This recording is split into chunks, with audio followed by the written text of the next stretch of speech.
Hey everybody, welcome back to the Chaotic Little Book Corner. My name's Acacia. Today, I'm going to be answering the questions about my mental illness that were asked of me. And I'm not doing it in front of my bookcase because of two things. One, I'm in a chair already. I've been binge watching Harry Potter. Which, that's normal. And two, I don't feel good. So here's what's been going on with me with my mental illness. I've actually had a very difficult week.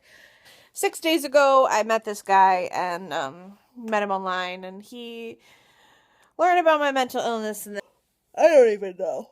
It just got gross real quick, and he started getting super controlling and weird, and when I told him no, I was no longer interested, he got really nasty and started to berate me about how if he'd known I was a rape survivor, he would have treated me differently, and how I'm completely dysfunctional and nuts. So that was a fun one. And then my medication has run out, and that screwed me all up. So I'm having headaches, which are switching headaches. I'm having, terrible switching headaches. I'm having stomach pains.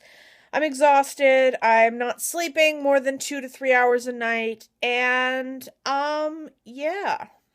My parents are out of town, which a normal 25-year-old or 26-year-old, whatever age I am, would be like, all fine with that. But, my mom is my rock.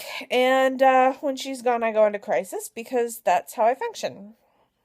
It's cool. I'm fine with it.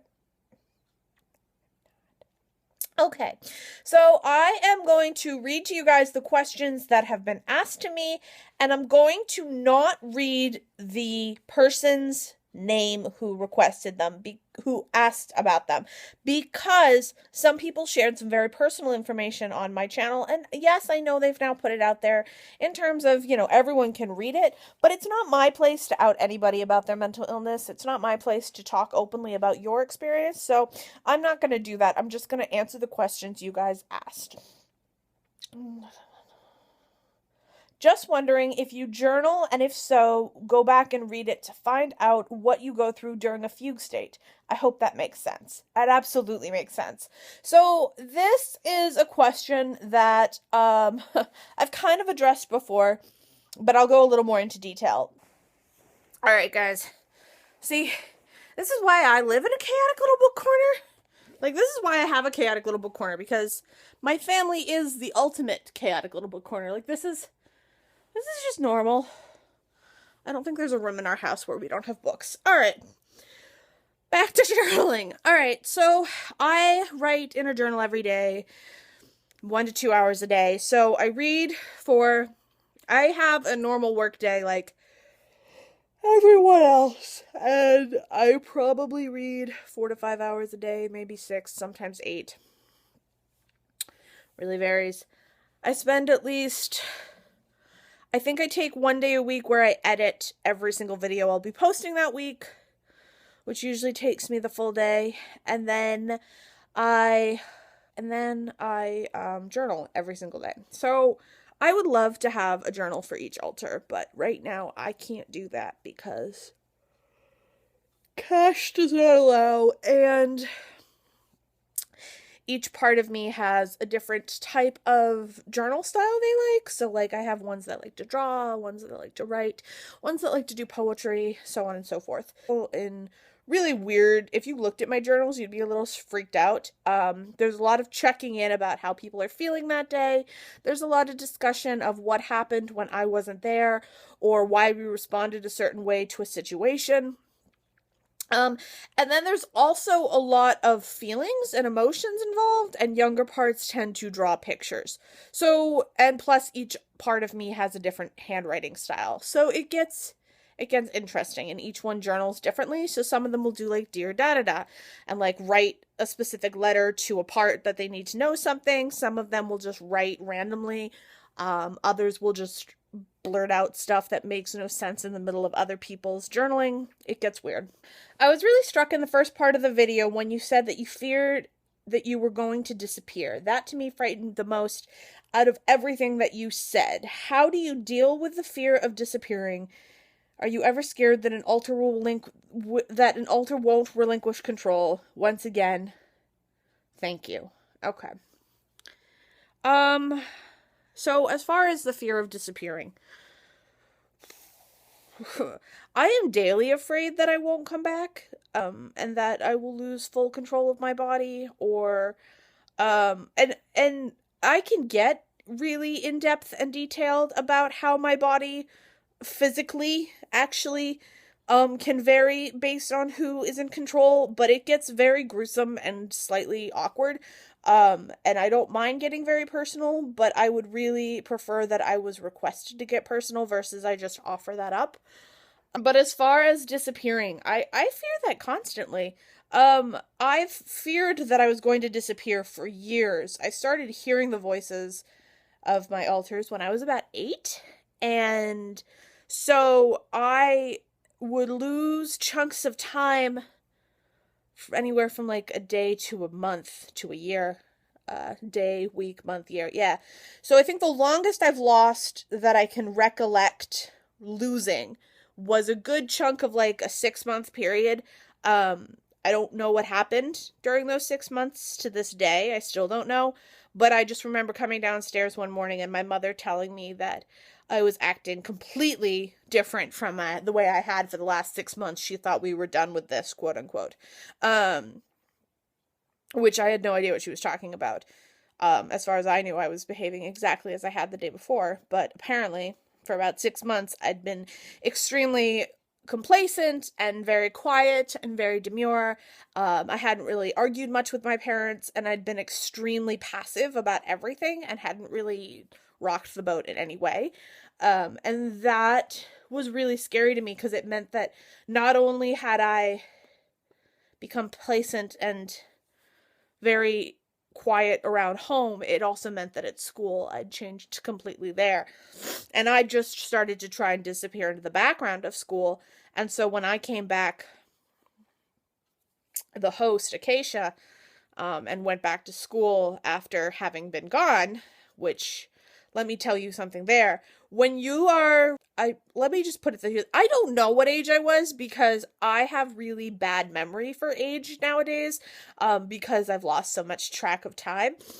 Everything kind of blends together for my time periods. But when I went back to school, I'd lost 6 months of classes. So I had no idea what was coming up on midterms. I had a project that was due that I don't know what it was. I couldn't tell you today what I was supposed to have done in that project if you wanted me to. And I started failing classes pretty bad, or at least getting into trouble for asking questions that I should know the answer to, quote unquote. So, as far as disappearing goes, I've disappeared a few times. And, I don't really register the fear of not coming back until I finally do come back, because in the moments when I'm gone, I don't know I'm gone, or I didn't for a very long time.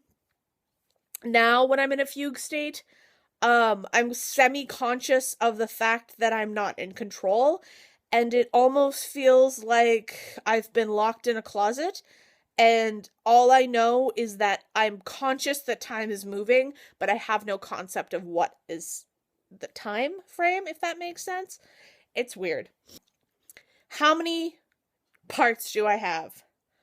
I have a total of 52, including myself, there's 53. But if you're going by alters that are not the host, I have 52.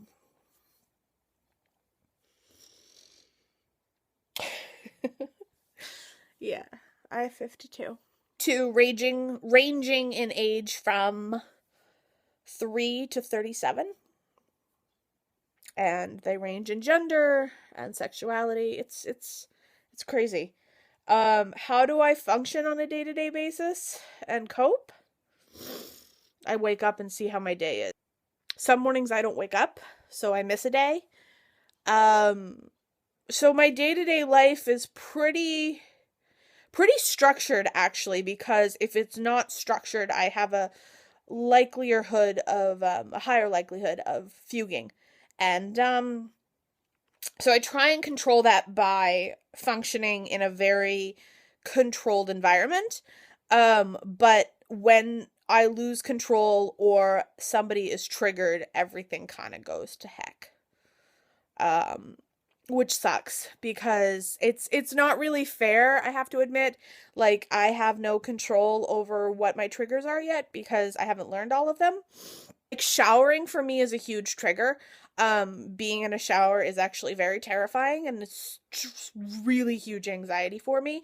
So to take a shower, it takes about 3 days of prep work in the journal plus about an hour of tucking in parts that are afraid of the shower and making sure that they're in a space where they feel safe so that they don't have to experience the shower. So it's about, yeah, it's a 3-day process before I can get to the shower.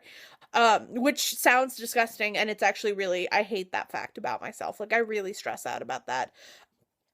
Daily life is just learning what each part needs and assessing. I wake up every morning and I spend 10 to 15 minutes in bed just breathing and waking up each part and making sure everybody's awake and that everyone's still functioning, checking in with everybody, seeing what they need. And the days that I think are the worst are when I can't get out of bed because either I'm too low, my anxiety is too high, or somebody is so upset about something that we can't cope with the real world. So that's a bit of a scary one. I would like to know all about your personalities in depth. Like, what do they do? What are they like? How old are they? And just get to know them. Okay. So, if you guys really want me to do a full in-depth video, I already said I will go in depth and I will let my alters speak to you. But I will give you, yeah, I will let you guys decide that because I don't want to push too much down your throat. Do your alters have names? If the younger ones come out while you're driving, do they know how to drive? If everyone just kind of awake and aware while you are awake, does it get noisy in your mind? With this, alters, do they have names? I would say 95% of them have names that they've made me aware of. Some of them are still afraid to speak because they carry a trauma that is too large to speak of quite yet. They're not ready to share. But yes, 95% of them have names, and I know the names. A lot of them either have to do with me as a child, or they have to do with literacy names. So, for example, I'm just going to rattle off the names of the ones who were the most front and center. So, Lizzie B, Anna, Kay, Casey, Little Casey, Little Casey, and Amy are all based on nicknames of mine from a childhood. So Kay has a twin brother named Joey. The two of them are 7. I have two younger boys that are 5 as well, which is William and Freddie. Penny Lane is nuts. She is the most intense, strong-willed, protective, and very blunt person I have inside of my body. Her and Kimmy. Kimmy is a 16-year-old who is extremely blunt as well. So those are a few of the names. And then there's the other one that I would mention is actually Billy. So when he comes out to the outside world, he is a 35-year-old man. But when he's inside, he's actually a 10-year-old boy who is very afraid of everything. So there's that. If the younger ones come out driving, do they know how to drive? They do know how to drive, but we still have to pull over and get them to go back inside because the driving is not a child's job. It's an adult job.